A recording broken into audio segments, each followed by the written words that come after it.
دوستو، یہ خوفناک واقعہ آپ لوگوں سے شیئر کرتے وقت مجھے خوف محسوس ہوا، اور جنہوں نے یہ واقعہ شیئر کیا ہے ان کی وارننگ بھی آپ سن لیں، جو پوری کہانی انہی کی زبانی سنانے لگا ہوں۔ اس سے پہلے اگر آپ چینل پر نئے ہیں تو چینل کو سبسکرائب کریں اور بیل آئیکن نوٹیفیکیشن پر کلک کر دیں۔ چلتے ہیں کہانی کی طرف۔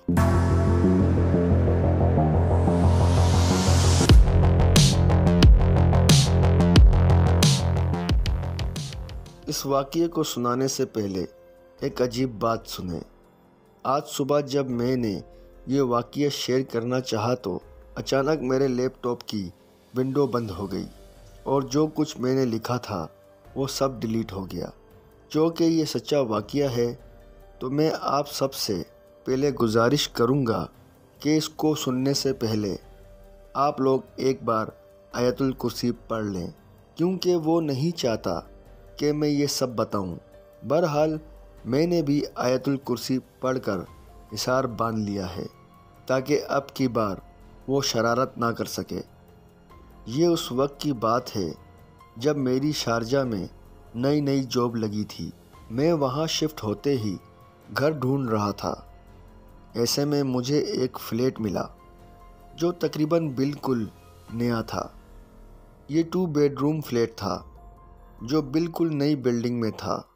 وہاں ایک انڈین لڑکا رہتا تھا۔ اس نے مجھے بہت کم کرائے میں ایک کمرہ دیا تھا۔ میرے لیے بالکل حیران کن تھا۔ جہاں میں نے اتنے فلیٹ دیکھے وہ سب 1500 درہم سے 2000 درہم کی رینج میں تھے، جبکہ یہ فلیٹ محض 1200 درہم اور گیس بجلی کے ساتھ تھا۔ خیر میں نے زیادہ کچھ نہیں سوچا اور فوراً وہاں شفٹ ہو گیا۔ اس لڑکے نے پہلے دن بتا دیا تھا کہ یہاں 2 واش روم ہیں، ایک بڑا ہے جو وہ خود یوز کرے گا، جبکہ دوسرا چھوٹا ہے جو میں یوز کروں گا۔ ہاں، شاور ایک ہی ہے جو بڑے واش روم میں ہے، جہاں باتھ ٹب بھی ہے۔ میں نے پہلے ہی ایگری کر لیا تھا۔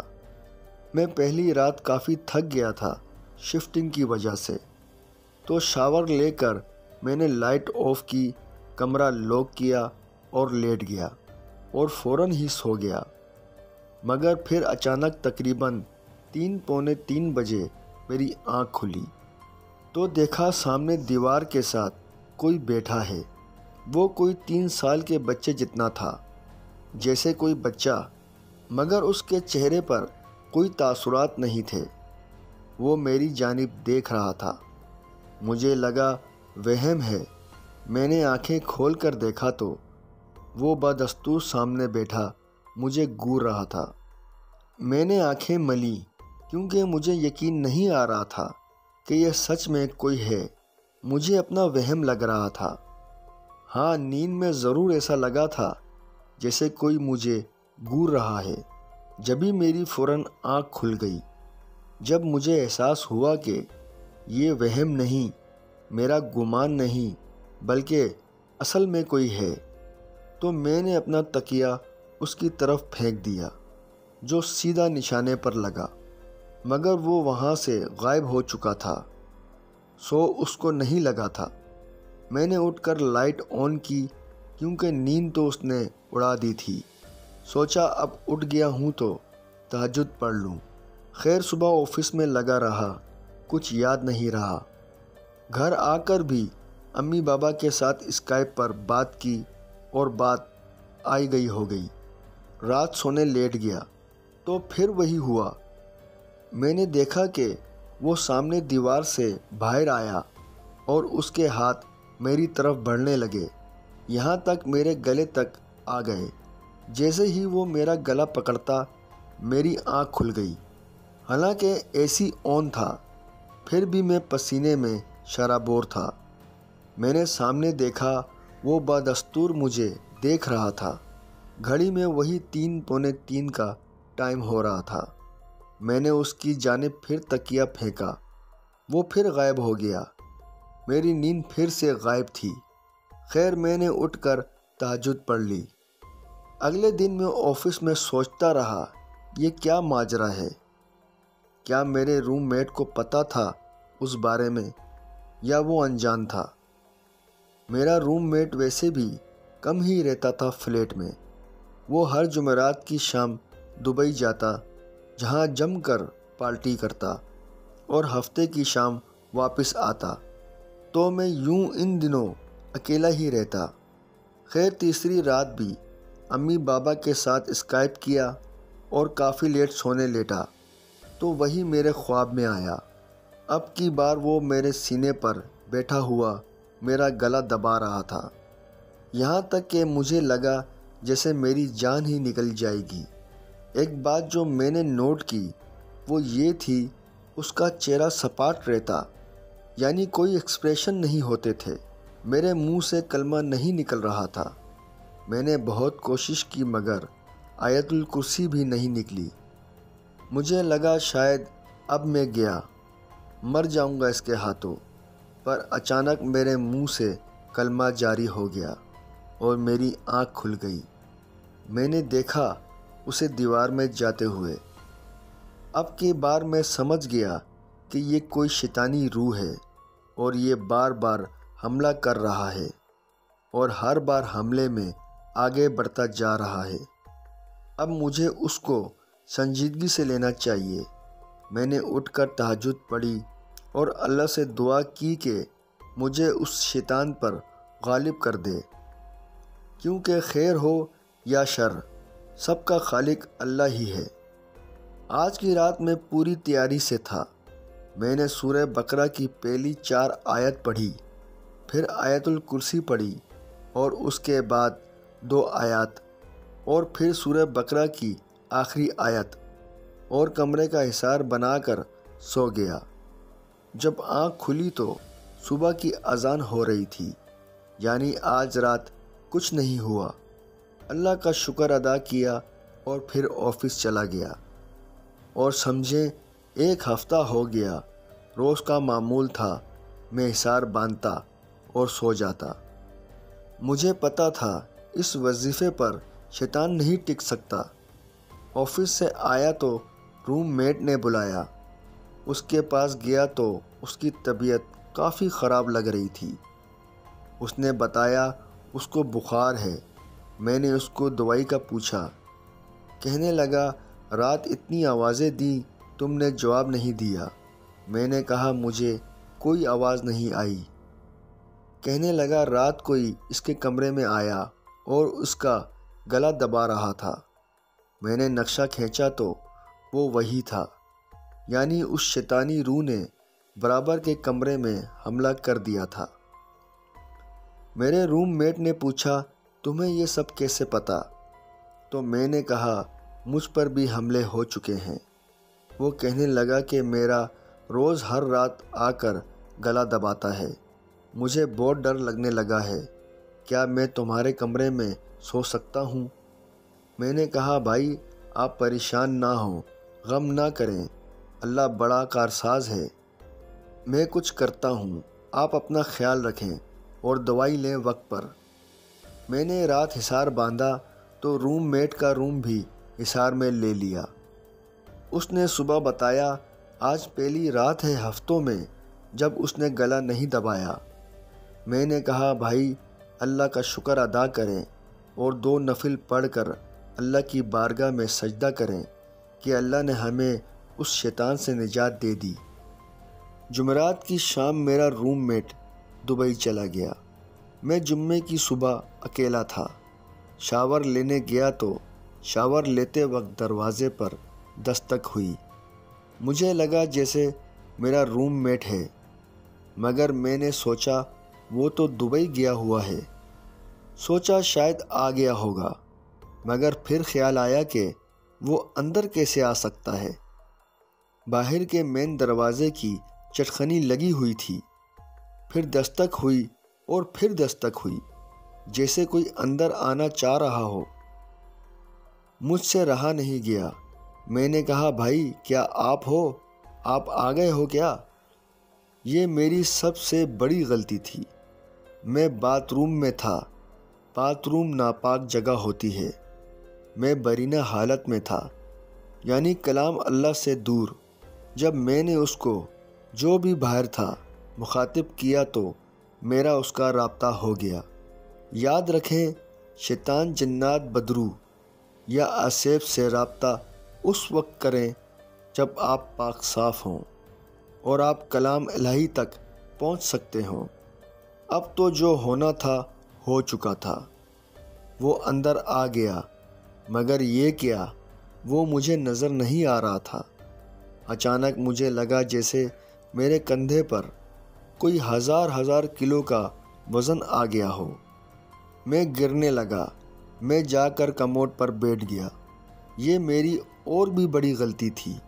اگر میں باتھ ٹب تک چلا جاتا تو وہاں تولیے سے خود کو لپیٹ کر باہر لے کر آ سکتا تھا، مگر کموڈ پر بیٹھنا ایسا تھا جیسے میں نے اس کے سامنے خود کو سلنڈر کر دیا۔ اس نے میرا گلا دبا دیا۔ میرے کندھے ایسے ہو رہے تھے جیسے کوئی مسلسل ان پر وزن بڑھاتا جا رہا ہو۔ میں جان چکا تھا وہ اب مجھ سے بدلہ لے رہا تھا۔ میں نے اس کے گھر سے اس کو نکالا تھا۔ میرے دماغ میں عجیب سے خیالات آنے لگے، جیسے کوئی میرے دماغ میں پھیٹ کر رہا ہو۔ میں سمجھ گیا یہ شیطان ہے۔ قرآن میں ہے کہ شیطان جسم میں خون بن کر دوڑتا ہے، آپ کے دماغ میں وسوسے ڈالتا ہے، جسے خناس کہتے ہیں۔ میں نے محسوس کیا یہ بلڈنگ خالی تھی۔ یہاں اس فلور پر کوئی نہیں رہتا تھا۔ یہاں کوئی ہندو فیملی آئی تھی کچھ عرصہ پہلے، اور وہ اکیلے اس بلڈنگ کے فلور پر رہتے تھے۔ ان کے ساتھ ان کی بہو تھی۔ اس بچی پر کسی نے جادو کیا تھا۔ انہوں نے کسی کو بلایا اور پنڈت جی نے اس روح کو باہر نکال دیا اور ساتھ اس فیملی کو کہا کہ یہ شہر چھوڑ دیں۔ وہ چلے گئے۔ تب سے یہ بدرو یہاں بھٹک رہی تھی۔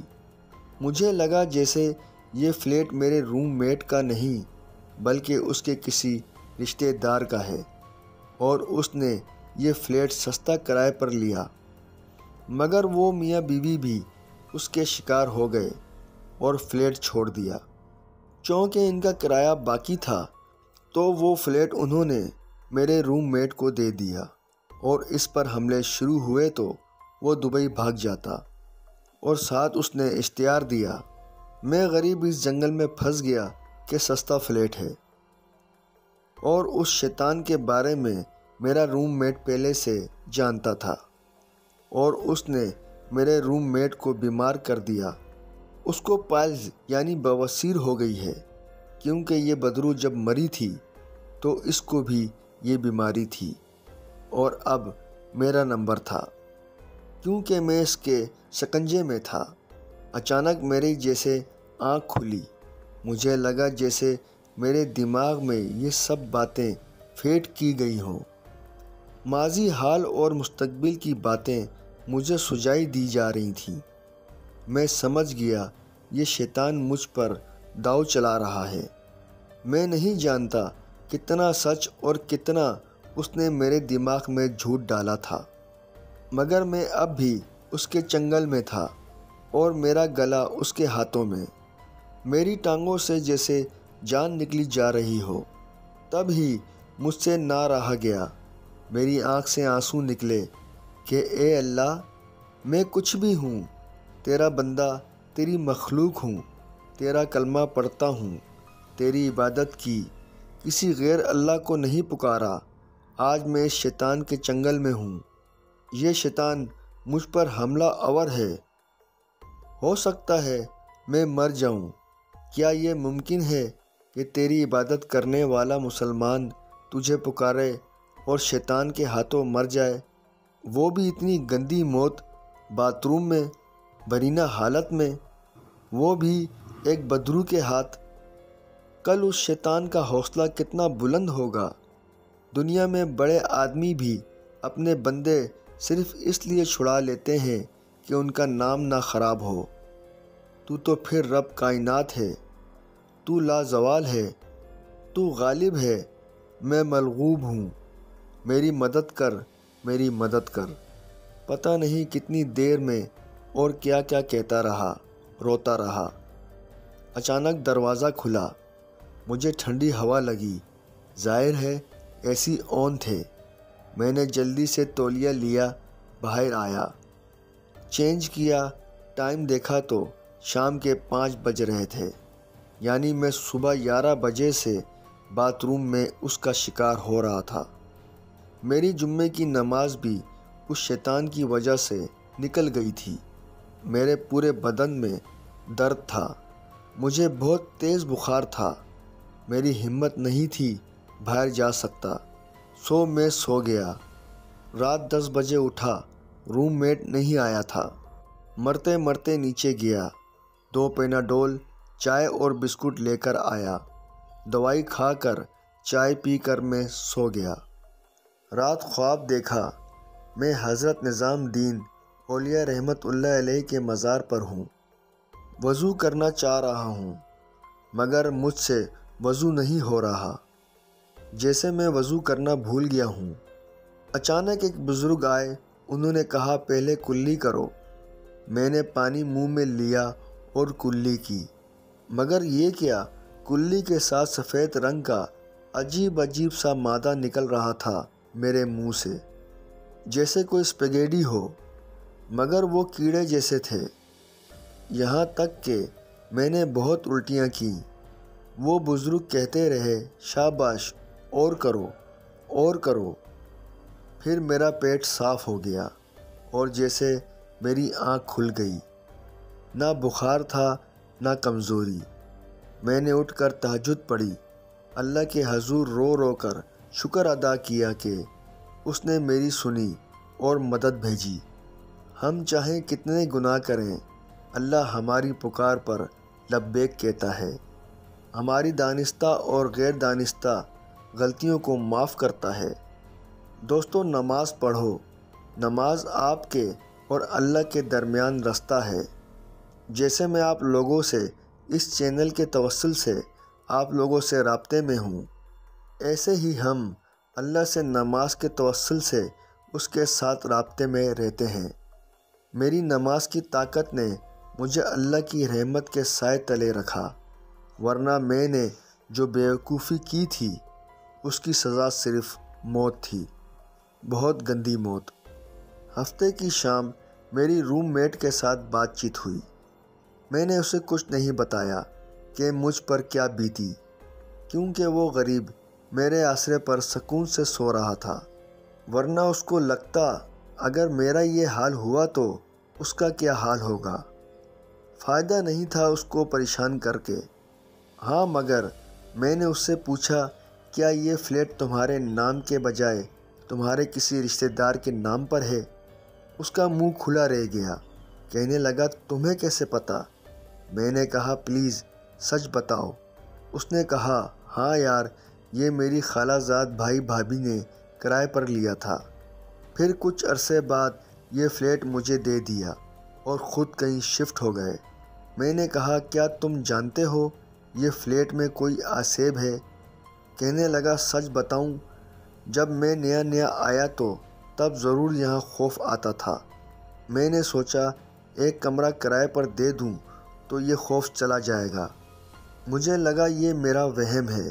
میں نے کہا کیا تم اپنے کزن سے پوچھ سکتے ہو؟ اس نے ان کو فون کیا، پہلے تو وہ ٹالتے رہے، پھر سچ بتا دیا۔ پہلے والے بیڈ روم کی دیوار سے نکل کر وہ باہر آ کر میری بیوی کا گلا دباتا تھا، کبھی میرا۔ ہمیں لگا یہ گھر آسیب والا ہے۔ ہم نے نیچے مستور یعنی چوکیدار سے پوچھا، اس نے بتایا یہ 7، 8، 9 فلور شروع سے خالی تھے۔ آپ کے فلور 7 پر ایک انڈین فیملی آئی، ان کے ساتھ کافی پرابلم ہوئی، پھر پنڈت آئے، انہوں نے ان کی بہو کو تو شانت کر دیا، مگر کہا فلیٹ چھوڑ دیں تو بہتر ہے۔ تب میں نے انہیں بتایا کہ دراصل پنڈت جی نے آسیب کو بھگایا نہیں اور نہ مارا ہے، اس کو دیوار میں ڈال دیا۔ یہ وہی دیوار ہے جس کے دوسری طرف والے فلیٹ میں وہ فیملی رہتی تھی۔ وہ آج بھی گیا نہیں، بلکہ واپسی اپنے فلیٹ میں چلا گیا ہے۔ میں نے اور میرے روم میٹ نے فیصلہ کیا کہ اب ہم یہاں نہیں رہیں گے۔ ہم نے محض 3 دن بعد ہی گھر چھوڑ دیا۔ کہانی پسند آئی ہو تو کمنٹس میں ضرور بتائیے گا۔ ایک اور خوفناک کہانی کے ساتھ پھر حاضر ہوں گا، تب تک کے لیے اجازت دیں۔ اللہ حافظ۔